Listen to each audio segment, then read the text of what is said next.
Okay, we'll be starting in just a moment.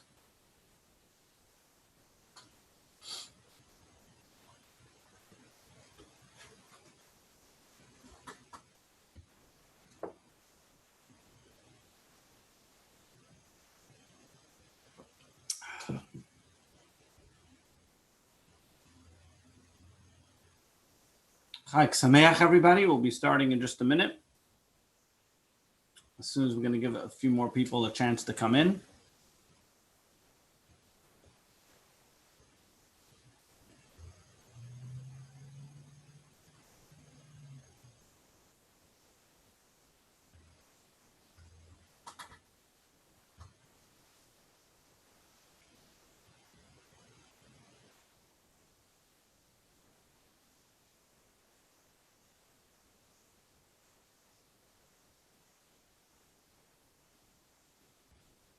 Okay, welcome everybody to Lunch Break with the Rabbi today, pre-Shavua sermon and class. Today, as you know, tonight is going to begin the festival of Shavuos. So therefore, I want to begin by wishing you all a Chag Sameach, a happy and healthy, sweet holiday of Shavuos. As you know, Shavuos is the time when God gave us the Ten Commandments on Mount Sinai. It is therefore customary that we greet and wish each other in the Hasidic dictum, Kabbalah HaTorah b'simcha b'pnimius, may you receive the Torah with joy and internalize it.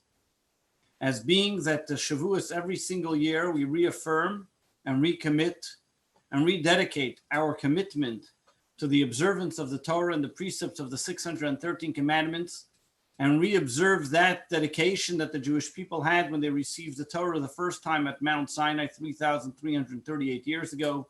So too today, as we stand right before the festival of Shavuos, we also greet and wish each other that we should be able to accept the Torah, meaning we should be able to be proper vessels to the teachings of the Torah, and we should be able to do it with joy and internalize it to make it part of us.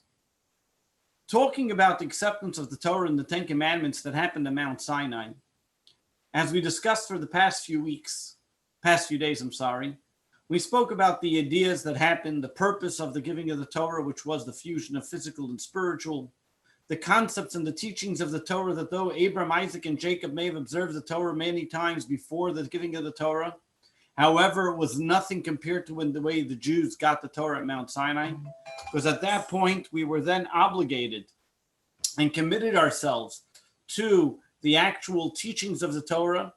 And what does it mean that we committed ourselves? Commentators explained that the Jewish people at the time of the giving of the Torah was like a convert who commits himself to observance of Judaism. It was therefore that the Jewish people at the foot of the mountain accepted upon themselves, they said, Na'aseh v'nishma, we will do and we will hear, observing those commandments that already have been given to them of the 7 Noahide laws, and also for the future for the 613 commandments, though they had no idea what would be in the commandments, they still accepted it with, so to speak, a blind faith in the God who has taken them out of Egypt and brought them to this momentous occasion. But there's something very unique about the festival of Shavuos, which is different than any other holiday we observe. First of all, the fact that there isn't symbolically a certain mitzvah that we do. Most of the things that we do are customs. But in fact, there's something even deeper. Every single holiday has a date in the Torah of when that holiday is observed. For example, Passover is on the 15th of Nisan. Sukkot is on the 15th of Tishrei. Rosh Hashanah is on the 1st of Tishrei. Yom Kippur is on the 10th of Tishrei. Every single biblical holiday, the Torah states a date in the Torah when that holiday should be observed. The only holiday that the Torah does not give a date is the festival of Shavuos. The festival of Shavuos, the Torah tells us, is 50 days after Passover. So the 51st day after Passover is the festival of Shavuos. It is for this reason that, technically speaking, that even outside Israel, though we know that in Israel they only observe one day of a holiday, while outside Israel we observe 2 days, for this reason, technically, even outside Israel, we should only be observing one. The reason why we observe 2 is because the rabbis did not want to differentiate, causing people confusion. Therefore, we observe 2 to be the same like all the other holidays outside Israel. But technically speaking, the Torah tells us 50 days from Passover is when you celebrate Shavuos. Why is it? And when it comes to the festival of Shavuos, there's no date. So one of the reasons, technical reason, is because the Torah tells us it was 50 days after they came out of Egypt, they counted until the giving of the Torah. But there's a deeper meaning that the Kabbalah explains to us. Whenever we're in doubt about something, where does it come from? The word in Hebrew, safek, which means doubt, causes a person callousness to question. Why, what, where? And that comes from the Amalek. That comes from the intuition that tries to cool him off of the excitement and the passion of Judaism, that starts to throw questions at him. Questions are good if they're going to help us advance our knowledge. But questions that deteriorate us or throw us back, they are not questions. They're just doubts. That's the Amalek trying to cool us off. The first thing the festival of Shavuos tells us, that when we accept the Torah, joyfully and internalize it, the Torah removes any doubt whatsoever. The Torah is the most grounding book or the most grounding influence in an individual to help them go through life with absolute faith. That's number one. But then the Torah goes a little further. Then the Torah goes on to describe the Ten Commandments. The Ten Commandments that the Jewish people received on Mount Sinai. The first commandment is, I am God who has taken you out of Egypt. Now, if you are God and you wanted to put something on your resume, there are many more great things he's done than take the Jews out of Egypt, starting with creating heaven and earth. Why then does God put on his resume, you want to know who God is and why you should believe in God is because I took you out of Egypt. Not only that, taking out of Egypt was only for the people that lived 3,000 years ago. What about everybody else? We didn't experience going out of Egypt. God should say creating heaven and earth. All of us experience it and enjoy it every day. That would seem like something more monumental if you want to talk about something great. And over here, Hasidism comes and explains to us the difference. God creating heaven and earth was indeed something monumental. But it was something which was abnormal, something super rational. It was something beyond the means of an individual. God created ex nihilo. He created something from nothing, brought about the creation of the universe. Not only that, he did it pretty simply. He just said words and the creation came to being. Over here, God is telling us there are many different things in life which are very seemingly simple. Yes, you may be creating heaven and earth and all that stuff, but it was just a word you said.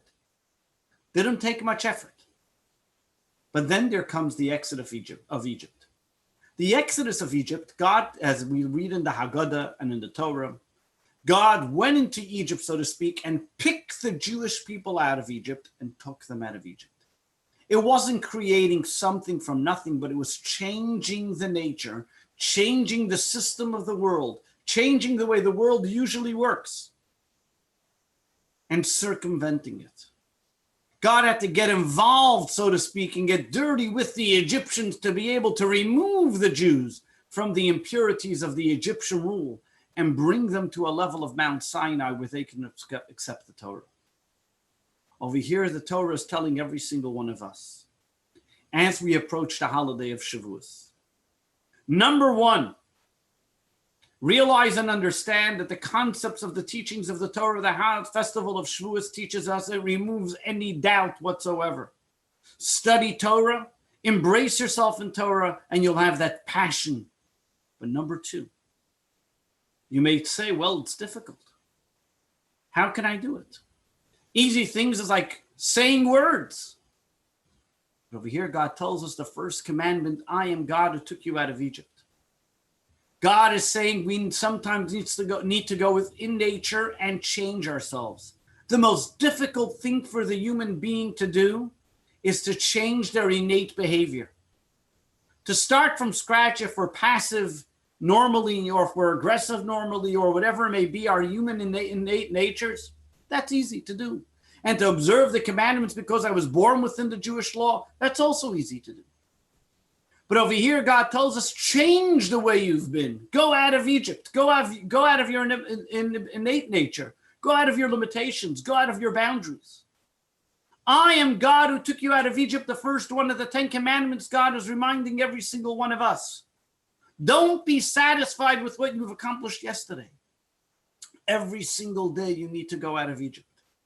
One of the 10 commandments are part of studying Torah is not to stay who you are stagnant, but every single day to get better, stronger, and healthier. Leaving those habitual behaviors that you've become used to. When you will say, well, this is who I am, I can't change. God says, no, this is the first commandment. We all can change. We all can become better.